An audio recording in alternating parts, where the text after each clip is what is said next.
Hello everyone. तो कैसे हैं आप सभी लोग।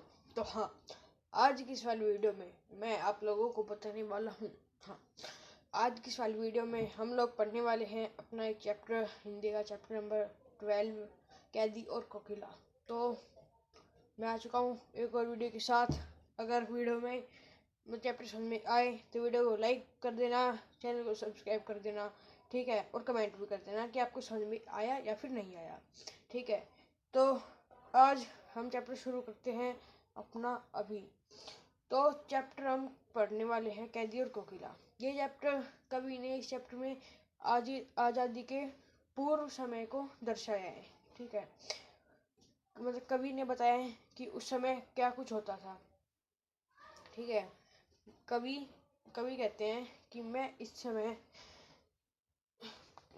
समय जेल में हूँ। मतलब कवि ये कविता जेल में बैठकर सुना रहे हैं या मान लो लिख रहे हैं।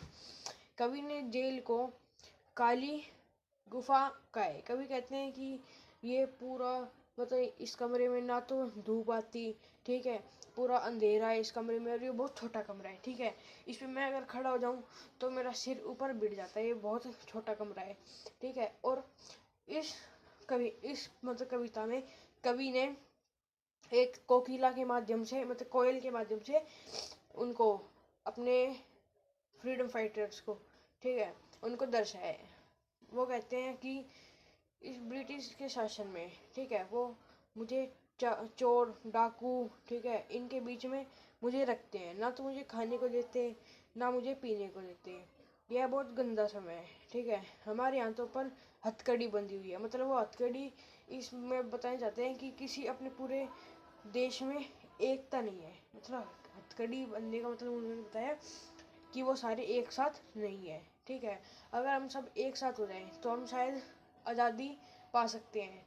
फिर वो कहते हैं कि वो सुबह रात को जब कोयल चहचहाने लगती है तो कभी कहते हैं कि क्या हुआ, क्या जंगल में आग लग गई। वो कोकिला से कहते हैं क्या हुआ, क्या जंगल में आग लग गई, क्या मतलब गंगा किनारे बाढ़ आ गई, ठीक है, क्या हमारे देश में लड़ाई हो गई, ठीक है, क्या तुमने क्या देखा, ठीक है। वो कहते हैं कि वो मतलब कोयल को कहते हैं ये सारी चीज़ें।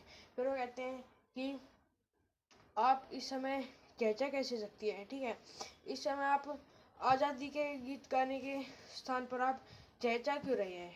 मतलब आप देखो, ठीक है, ये बहुत छोटी सी कविता है, ठीक है। इसमें आज़ादी के बारे में बताया गया है कि उस समय आज़ादी नहीं थी। उन्होंने मेरे को एक काली गुफा के अंदर रखा गया था, ठीक है। हमारे फ्रीडम फाइटर्स बहुत ही मतलब अच्छा काम कर रहे थे, पर हमारे देश में एकता नहीं थी। मैं यहाँ पर बंधा हुआ हूँ, ठीक है।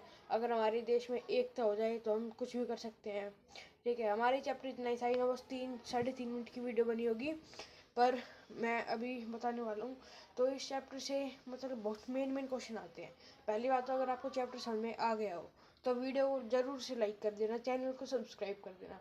मिलते हैं अपनी नई वीडियो के साथ, पर उससे पहले मैं 2-3 क्वेश्चन देख लेता हूँ। क्वेश्चन में ये पूछा जा सकता है कि कवि ने एकता किस माध्यम से दिखाने की कोशिश की है, ठीक है। एकता को मतलब किस माध्यम से दिखाना चाहे, ठीक है। फिर इसके बाद कवि ने कहा है, हाँ, फिर इसके बाद कवि ने एक क्वेश्चन हो गया कि मतलब ये क्वेश्चन हो गया, ठीक है। इसका आंसर मैं थोड़ी आगे दूंगा। फिर वो कहते हैं कि कवि ने कोयल को क्या क्या कहा, इसका आंसर आगे दूंगा, ठीक है। अब पहले क्वेश्चन का आंसर कि उन्होंने एकता किस माध्यम से दिखाई गई। उन्होंने हथकड़ी के माध्यम से एकता को दिखाना चाहे, ठीक है। और वो कोकिला से पूछते हैं कि मतलब तुम इतनी रात को क्यों आ गए, तुमने सुबह का भी इंतजार नहीं किया, तुम कोई जरूरी सूचना लेकर आए हो क्या देश के बारे में, क्या तुमने जंगल में कोई आग देख ली, ठीक है। तो इसी के साथ हमारा चैप्टर भी खत्म हो जाता है, और मतलब हमारे चैप्टर भी खत्म हो जाते हैं, और हमारे क्वेश्चन भी खत्म हो जाते हैं। तो अगर आपको ये वाली वीडियो अच्छी लगी, एक सेकंड, बस एक सेकंड रुकना। हाँ, तो अगर आपने ये वाली वीडियो देख ली, अब तक यहाँ पर रुके हुए हैं, तो वीडियो को लाइक कर देना, चैनल को सब्सक्राइब कर देना। मिलते हैं अपनी किसी और वीडियो के साथ। Thank you so much for watching.